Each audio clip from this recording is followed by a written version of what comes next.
अभी पिछले नया रास्ता अध्याय 7 में आपने पढ़ा कि अमित की माँ और उसके पिताजी और उसकी बहन मधु धनीमल जी के यहाँ सरिता को देखने जाते हैं। अमित की माँ और अमित के बीच में अनेक बातों को लेकर के तरह-तरह की विचार व्यक्त किए जाते हैं कि सरिता कैसी लड़की है, किस प्रकार। तो वहाँ पर नवयुवक है अमित, लेकिन फिर भी सरिता को लक्ष्य करके अनेकों प्रकार के व्यंग उसकी माँ बोलती है कि पहले ज़माने में लड़के को लड़कियाँ नहीं दिखाया जाता था, लड़कियाँ लड़कों को नहीं देखती थी, इस तरह से पसंद करने वाली बात नहीं होती थी। आजकल लोगों के दिमाग खराब हो गए हैं, लड़कों की भी मत पूछो, लड़कियों की भी मत पूछो। ये सब तरह-तरह की बातें 7वें अध्याय तक आपने पढ़ी। अभी आपने देखा कि अमित के विवाह की बात हो रही है सरिता के साथ, धनीमल जी की बेटी के साथ। अब वहीं दूसरी तरफ अमित के परिवार वालों ने जिसे जिससे शादी करने से इनकार कर दिया, वो मीनू क्या कर रही है? जैसे आपको बताया गया कि मीनू वकालत पढ़ने के लिए मेरठ आती है। अब चलिए देखते हैं कि 8वें अध्याय में क्या होता है। हॉस्टल के आंगन में मीनू अप अपनी सखियों के साथ घूम रही थी। आज कॉलेज में हड़ताल होने के कारण छुट्टी हो गई थी। वर्षा की बूंदें पड़ने के कारण मौसम भी अच्छा हो गया था। उन सब ने मिलकर यह योजना बनाई कि आज बाहर जाकर चाय पी जाए व समोसे खाए जाएं। मीनू अपनी सहेलियों के साथ हॉस्टल के गेट के बाहर निकलने को ही थी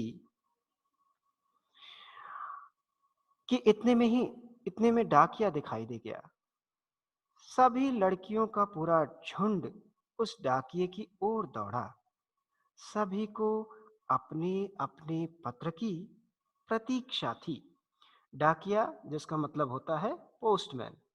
मैंने कठिन शब्दों को इस पृष्ठ में आए कठिन शब्द आपको यहाँ पर मिल जाएंगे। आप चाहें तो उन कठिन शब्दों को यहाँ से देख करके लिख भी सकते हैं। चलिए आगे चलते हैं। मीनू एक तरफ ही खड़ी रही। कल ही तो उसके पिताजी व माताजी का पत्र आया था, इसलिए उसे किसी के पत्र का इंतजार नहीं था।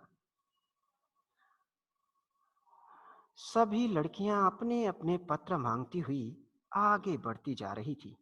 जिन जिन के पत्र आए थे वे प्रसन्न नजर आ रही थी, और जिनके पत्र नहीं आए थे वे उदास दिखाई दे रही थी। मीनू की सहेली माया उधर से उदास लौट रही थी। आज भी उसका कोई पत्र नहीं आया था। लगभग 1 महीने से उसकी कोई चिट्ठी नहीं आई थी, जबकि माया 4 पत्र लिख चुकी थी। उसे चिंता थी कि कहीं मम्मी पापा की तबीयत तो खराब नहीं हो गई। मीनू माया की परेशानी भली भांत समझ रही थी। वह जानती थी कि बाहर हॉस्टल में माता पिता से अलग रहकर सिर्फ चिट्ठियां ही तो एकमात्र सहारा रह जाती हैं। माया को प्रसन्न करने के लिए मीनू ने चुटकुले सुनाने शुरू कर दिए। उसके मजाक भरे चुटकुले व बातें सुनकर माया के चेहरे पर हंसी झलक आई। अभी वे सभी सखियां बाहर जाकर चाय समोसे के बारे में सोच ही रही थी कि इतने में वर्षा की बूंदें तेज हो गई। वर्षा में बाहर निकलना उन सब ने ठीक न समझा। तभी उन्होंने कैंटीन के नौकर को बुलाकर उससे हॉस्टल के बाहर वाली कैंटीन से चाय व समोसे मंगवाए। सभी लड़कियां बरामदे में बैठ गई। अब इंतजार था चाय व समोसे का। सभी की निगाहें गेट की ओर ही थी कि कब नौकर चाय समोसे लेकर आएगा। तभी अचानक एक टैक्सी आकर रुकी। उसमें से एक सुंदर सी लड़की उतरी। पास आने पर पता चला कि वह मीनू की घनिष्ठ सहेली नीलिमा थी। नीलिमा को पहचानते ही मीनू खुशी से उछल पड़ी। तुरंत ही अपनी कुर्सी से उठकर वह नीलिमा के गले जा लगी। आज कितने दिनों बाद वह अपनी प्यारी सखी से मिली थी। इतने में ही नौकर चाय समोसे ले आया। चाय समोसे देखकर नीलिमा बोल पड़ी, अरे वाह! ऐसे मौसम में चाय समोसे, बस मजा आ गया। तो देखिए इस चलिए पृष्ठ संख्या 22। 22 में देखेंगे कि अभी नीलिमा आ चुकी है। नीलिमा का मीनू के हॉस्टल की और सहेलियों ने भी स्वागत किया। कितना अच्छा लग रहा था उसे। कितना अपनापन था सब में। यह सब कल्पना करके ही नीलिमा का दिल प्रसन्नता से प्रफुल्लित हो उठा। प्रफुल्लित हो जाना, बहुत खुश हो जाना, और कल्पना करके यानी ऐसा इमेजिन करके। चाय पीने के बाद मीनू नीलिमा को अपने कमरे में ले गई। कमरे में पहुंचने पर नीलिमा ने अपना पर्स खोलकर एक कार्ड निकाला और मीनू को दिया। यह कैसा कार्ड है? मीनू ने पूछा। तुम स्वयं खोलकर ही देख लो ना, नीलिमा ने कहा। मीनू ने खोलकर देखा तो नीलिमा की शादी का कार्ड था। अरे, यह तो तेरी शादी का कार्ड है, तूने अभी तक बताया नहीं। हाँ, मैं तुझे सरप्राइज देना चाहती थी। तुझे शादी में जरूर आना है। यदि तू शादी में नहीं आएगी तो मैं तुझसे कभी बात नहीं करूंगी। अरे, ऐसा कैसे हो सकता है? मीनू बोली। तू ही मेरी एकमात्र सहेली है, जिसको कि मैं अपना सब कुछ समझती हूँ। तुझसे ही मैं अपने दिल की हर बात कह सकती हूँ। ऐसा तो हो ही नहीं सकता कि मैं तेरी शादी में ना आऊं। देख मीनू, कुछ दिन पहले आना है। कुछ काम नहीं कराएगी क्या मेरा? नीलिमा ने कहा। मीनू ने उत्तर दिया, हाँ हाँ, क्यों नहीं। तू जब कहेगी तभी आ जाऊंगी। तभी एक क्षण रुकते हुए, अरे, यह तो बता नीलिमा, लड़का कहाँ का है? क्या करता है? कैसा है? इतनी सारी बातें एक साथ ही पूछेगी क्या? नीलिमा ने कहा। लड़का मेरठ का ही है। उनकी अपनी फैक्ट्री है, काफी पैसे वाले आदमी हैं। उनका नाम सुरेंद्र है। देखने में बहुत स्मार्ट हैं, रंग भी साफ है, नाक नक्श भी अच्छे हैं। अपनी बात खत्म करते हुए नीलिमा बोली, अच्छा देख, इतनी सारी बातें मैंने बता दी, अब और क्या पूछना चाहती है? घर पर सब ठीक तो होंगे ही? मीनू ने पूछा। हाँ, घर पर सब ठीक है। मेरे अशोक भैया डॉक्टर बन गए हैं, आजकल वे दिल्ली में ही हैं। तभी नीलिमा एक झटके के साथ खड़ी हो उठी। घड़ी में 5 बज चुके थे। उसे मेरठ से अपने घर भी वापस जाना था, आना था। मीनू उसे छोड़ने के लिए बाहर तक आई।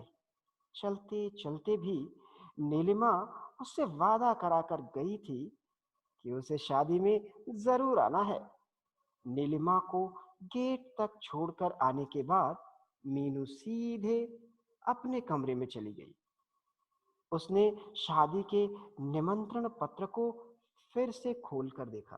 तो देखिए, जो शब्द ऐसा महसूस होता है कि आपको कठिन लगेंगे, जैसे निमंत्रण पत्र, वादा, नाक नक्श, तो उन शब्दों को हमने यहाँ पर साथ में ही जोड़ करके लिख दिया है। तो आप यहाँ से उन कठिन शब्दों के अर्थ को जान सकते हैं। फिर इसके बाद अब 8वें अध्याय में बस थोड़ा ही बाकी है, सिर्फ 4 लाइनें और है, तो वो देख लेते हैं। तो उस निमंत्रण पत्र को हाथ में लेकर वह फिर अतीत की स्मृतियों में डूब गई। वह अपने को अभागिन महसूस कर रही थी। कई लड़के उसे देखकर नापसंद कर चुके थे।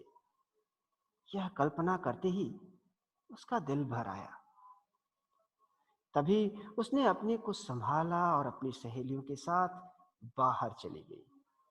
तो अभी देखिए, ये अध्याय यहाँ खत्म हो जाता है कि अतीत की स्मृतियां, पास्ट मेमोरीज, ये शब्द ऐसा है जो इस पूरे उपन्यास में बार-बार आता रहेगा और आपको बार-बार इसका अर्थ बताना पड़ेगा। तो ये अतीत की स्मृतियाँ जो कि पुराने पहले पहले किस प्रकार से उसे लोग आते थे, देखते थे और फिर नापसंद कर देते थे। वह अपने को अभागिन महसूस कर रही थी। वह अपने को ऐसा अनलकी, अभागिन शब्द का मतलब होता है अपने आप को अनलकी महसूस कर रही थी कि मैं कितनी मेरा कितना बैड लक है।